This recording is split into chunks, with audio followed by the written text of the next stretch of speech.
Assalamualaikum warahmatullahi wabarakatuh. Alhamdulillahi rabbil alamin.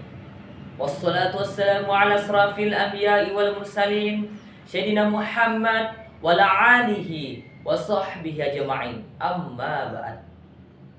Pertama-tama dan yang paling utama, mari kita panjatkan puji dan syukur kehadirat Allah Subhanahu wa taala atas segala limpahan rahmat dan beribu nikmat yang senantiasa dilimpahkan kepada kita semua.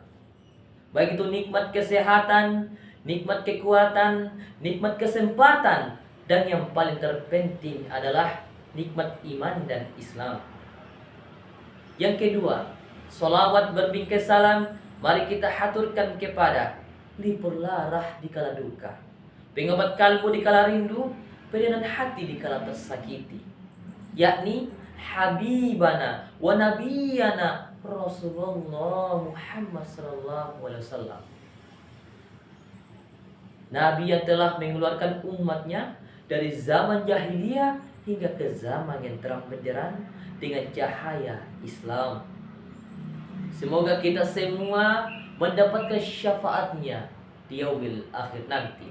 Amin. Allahumma amin. Hadirin rahimakumullah.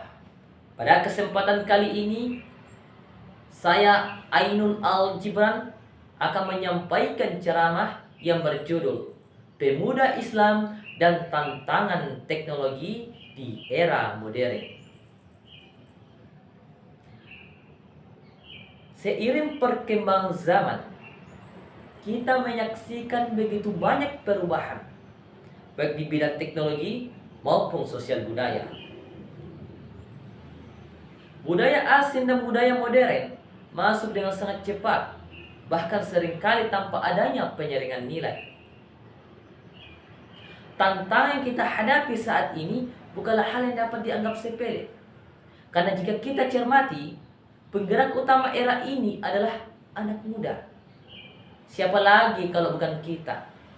Bukankah sering kita dengar bahwa pemuda adalah tiang agama dan pemuda hari ini adalah pemimpin di masa depan? Sebagaimana yang dijelaskan dalam hadis Rasulullah Muhammad SAW yang diriwayatkan oleh Imam Bukhari dan Muslim. Kullukum ra'in wa kullukum mas'ulun 'an ra'iyyati. Setiap kalian adalah pemimpin dan setiap kalian akan dimintai pertanggungjawaban atas kepemimpinannya. Dari hadis tersebut dapat kita pahami bahwa setiap dari kita adalah pemimpin, minimal pemimpin bagi diri kita sendiri.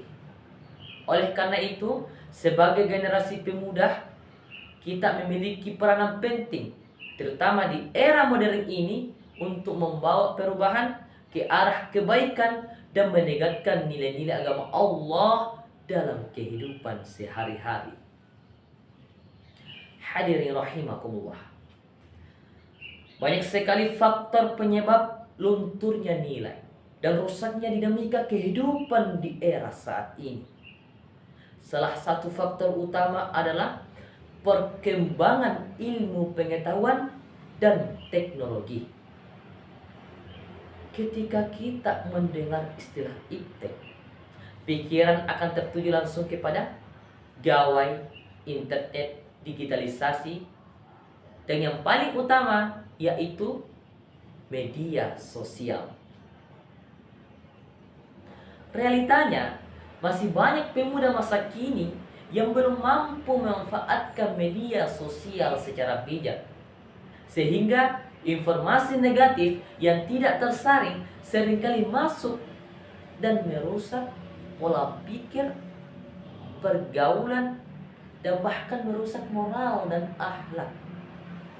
Akibatnya, nilai-nilai luhur yang seharusnya terbentuk sejak dini justru perlahan memudar. Hadirin rahimakumullah. Perlu kita pahami bahwa media sosial tidak selamanya membawa dampak negatif jika dikelola dengan baik. Media sosial dapat kita gunakan sebagai sarana edukasi, pengembangan ilmu pengetahuan, serta mengasah soft skill dan kreativitas generasi muda. Namun, permasalahannya terletak pada fase remaja yang masih mencari jati diri sehingga seringkali sulit membedakan antara kebutuhan, keinginan, dan kepuasan diri. Sahabat-sahabat yang dirahmati oleh Allah Subhanahu wa taala, kita harus menyadari bahwa manusia memiliki tanggung jawab besar sebagai pemimpin di muka bumi. Sebagaimana yang dijelaskan dalam Al-Qur'an surah Al-Baqarah ayat 30. A'udzu billahi minasy syaithanir rajim. Bismillahirrahmanirrahim. Wa idh qala rabbuka lil malaikati inni ja'ilu fil ardi khalifah qalu ataj'alu fiha ma yafsidu fiha wa yasfiku ad-dima wa nahnu nusabbihu bihamdika wa nuqaddisu lak qala inni a'lamu ma la ta'lamun. Dalam ayat ini dijelaskan bahwa manusia diciptakan sebagai khalifah di bumi. Walaupun manusia berpotensi melakukan kerusakan, namun Allah tetap memberikan amanah kepemimpinan kepada manusia agar manusia bisa dan mampu menjaga dan memelihara dan memakmurkan bumi ini. Oleh karena itu, sebagai generasi pemuda Islam, kita harus melakukan perubahan dan regenerasi ke arah yang lebih baik.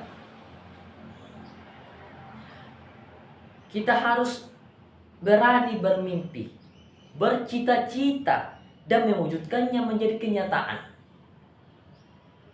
Saatnya pemuda Islam bangkit untuk membawa perubahan ke arah kebaikan dan menegakkan nilai-nilai agama Allah dan menjadikan juga Al-Quran sebagai pedoman, cahaya penerang di tengah gelapnya tantangan zaman.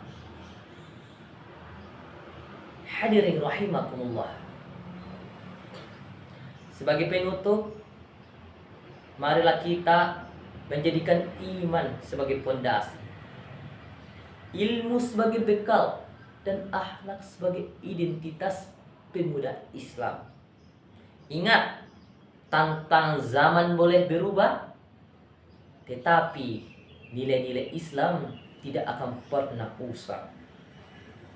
Semoga kita semua bisa menjadi pemuda yang tidak hanya cerdas secara intelektual, tetapi juga kuat secara spiritual dan mulia dalam akhlak. Demikianlah ceramah yang dapat saya sampaikan pada kesempatan kali ini, dengan harapan semoga apa yang saya sampaikan dapat bermanfaat bagi kita semua. Akhirul kalam, mohon maaf atas segala kekurangan. Wabillahi taufiq wal hidayah. Fastabiqul khairat. Wassalamualaikum warahmatullahi wabarakatuh.